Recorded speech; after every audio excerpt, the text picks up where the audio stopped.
So it's an amazing time to start your own business, even if it's just a side hustle.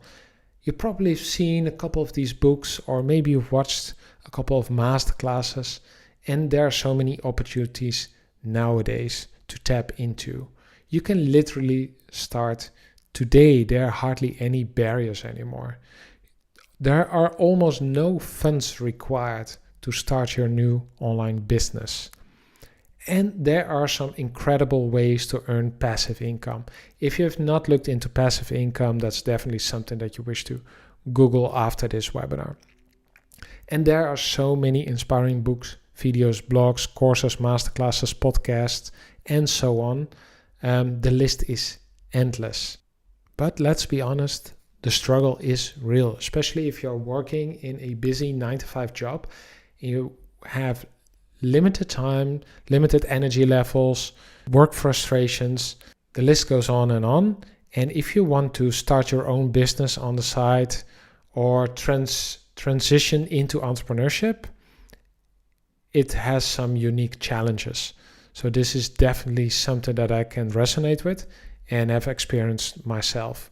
When I wanted to start my own business on the side while working 9-to-5, I had to work on it in the early mornings or do it in the evenings. Sometimes I got low energy, got frustrated. I had a lot of doubt. I had no clue what it was that I actually wanted to do, or how to create value, or how to charge this amount of money, or anything like that. So I understand that this is definitely a struggle. But luckily there's a way out, and there are a lot of excellent opportunities if you wish to build your business while working 9-to-5. This is an amazing opportunity because the unique opportunity here is that you don't have to worry about your new business being profitable from day one, and you can slowly experiment with and slowly transition into your new business. So why clarity? So what is with clarity? Why is it so important to get an understanding of what you wish to do? Why can't you just start? Well, the point is you need a certain amount of clarity in order to take action. And if we have enough clarity, if we have enough direction, then this will spark action.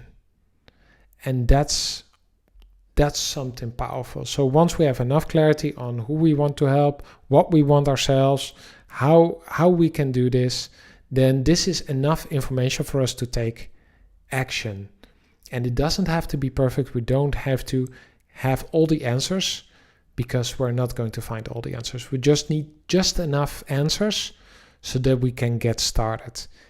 And then this arrow goes back. So because we need to take action, even though it's uncomfortable, even though we are not certain about our business idea, we need to take action at some point, because action drives clarity. It also goes the other way around.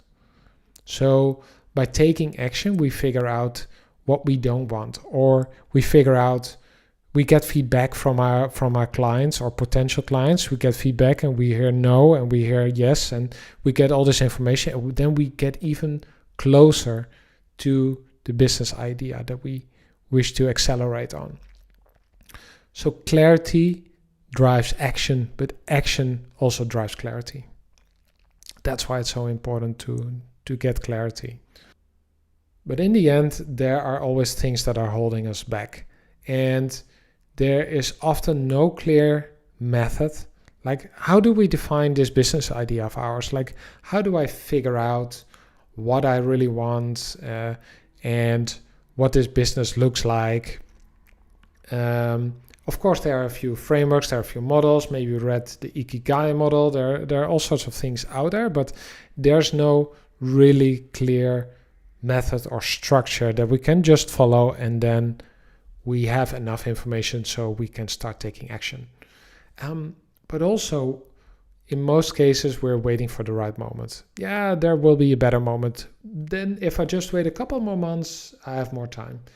Or if I wait a couple more months, then I have more money to invest in it.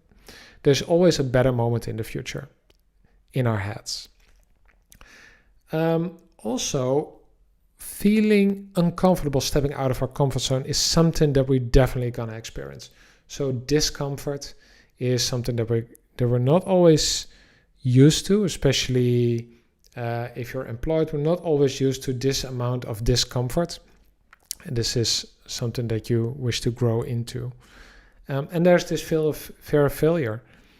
So am I doing the right thing? What will people think of me taking the step and maybe not succeeding? So there are a lot of mindset and there's a lot of thoughts that comes with it.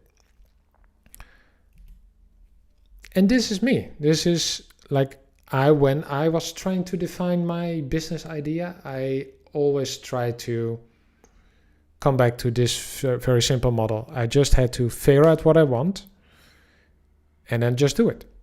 Right? So, of course, there are all sorts of like canvases out there that we can use and fill in. But in most cases, I would just come back to figure out what I want and then just do it and then sell it and then having conversation with people and then sell it.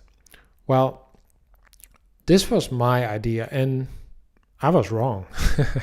Yes, I was really wrong. Of course, sometimes it worked. Sometimes, like out of nowhere, a business idea seemed to fit or it seems to click. But in most cases, most of my startups failed. Most of my businesses failed. And this was because there was one part missing. And here's what's actually the right way to do it. Like figuring out what I want and then figuring out what the market needs and then just do it.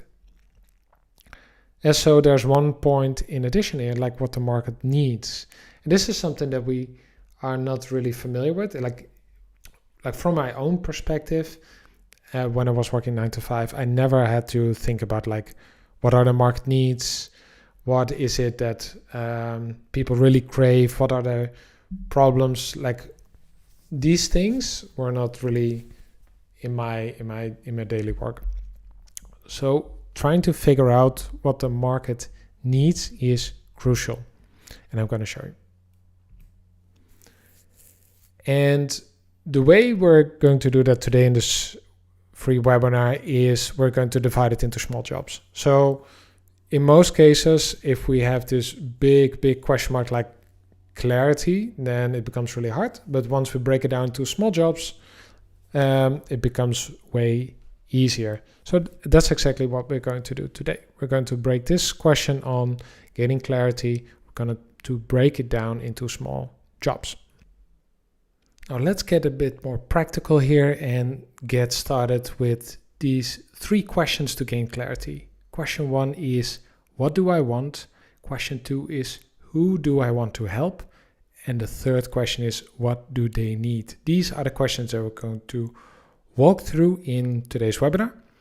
Of course, there are a lot of other questions on how to build a business, how to define my vision, how to do branding, getting clients, sales, skills, confidence, financials, mindset, and so on and so on. We're not going to focus on that. We're going to focus entirely on gaining clarity, understanding the core foundation of your business, so that you have just enough information to get started. So grab pen and paper if you wish and a notebook to take some notes. And then we're going to walk through these 3 steps, step 1, 2, and 3. Step 1 is what do I want? Step 2, who do I want to help? And step 3 is what do they need? Once you're ready, let's dive in. So the first question on gaining clarity is, what do I want? What do I want as a person? What do I want in my life? What do I value? What is it that I'm passionate about? Or what are the things that I enjoy doing?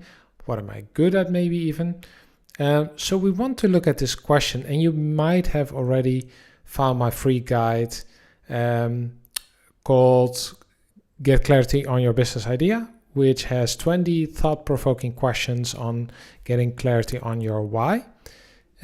So these questions are around things you enjoy, things that give you energy, things that you, once you do it, you lose track of time. And there are a lot of questions to consider. But for this webinar, I want to zoom in on one particular question. So if you want, you can close your eyes and then think about this one particular question. If money wasn't an issue, what would I do? How would my day look like if money wasn't an issue? What would my profession look like? What would I do during the day? What kind of business would I start if money wasn't an issue? And think about this question for just a couple more seconds. What is the first thing that comes to mind? Keep an open mind. You don't have to rationalize it. Let it in. If money wasn't an issue, what would you do? And the interesting part is that in most cases, once we let go of the thought of being profitable, being able to replace our salary, being able to all that, then we get creative. We start to listen to our heart. So this is step number one. What do I want? Keep playing with this question for a little bit longer. And then let's move on to step number two. So the second step is, who do I want to help? So now we're going to zoom in on a specific person or an industry that we like, understand, or support. So again, close your eyes for a bit and consider the following question. What person or industry do I support? And why is that? Why this particular person? Why do you want to help this specific person or this industry? And why do you want to help them? Why do you value them? Why do you want to help them? Are there specific characteristics? Or is there a specific need? Or is there a specific thing you can relate to? And by answering this question, get a bit more understanding of the specific person, but also the type of business. You get a bit more understanding, like, is this focused on helping a business just get more money? Or is this more focused on helping with personal issues? Could be anything. And so this is step number two. It can be that you can't find the answers like immediately during this webinar, but just keep playing with this question even after the webinar to see what comes up. And then we have step number three, and this one is a little bit different, because in most cases we tend to stay with the I questions, like what do I want, what do I like, what do I want to work on, what can I get? But in this case, we're going to focus on what do they need. And so we're going to shift away from the I question and focus on them. What is it that they need? What do they value? What problems do they have? What solutions do they crave? And this is important because remember when I talked about the market needs, this is what we're talking about. This is what they want. So how you can answer this question is by looking for answers, by researching answers. So what you can do is you can go to Google and then Google this person or Google this industry and see what you can find. You can just search for any query related to the person, the industry. You can also go to Google Trends. You could go over to Facebook groups or Quora, any kind of place where these people hang out, and then see what they're talking about. Analyze their responses and see what kind of issues they have or questions they have. But also good old conversations. Try calling someone or having a conversation with someone to see what's going on, to see what kind of needs they have. And ask why. And not just one time, but multiple times. Ask why. Why is that a problem? Why do you want that? And then you get a really good understanding of why they really want it. And this is powerful because your business idea is not just about you, what you want, but it's also, if you want to have a profitable business, that you include the element of the market needs in there. This is crucial. And this is the mistake I made for years and years. So including this is going to be powerful. Again, you don't have to have all the answers now, but you just need just enough information so that you're ready to take action. You don't have to be comfortable. So we have to be comfortable being discomfortable. That's okay. But we just need to have enough information, enough clarity to get started, to get this thing going. And so let's bring together what we learned today. I want to fill in the blanks here. I want to, and the things you value, the things you find important in life, the things that you wish to do if money wasn't an issue. And then the second question, I'd love to help. Who is this person that you wish to help? Who's this? What is this industry? Why do you want to help this person? And then the third one, they need. What is it that they need? What have you found? What have you Googled? What trends do you see? What kind of pain points do they have? And then bringing this together should be enough information for you to get started.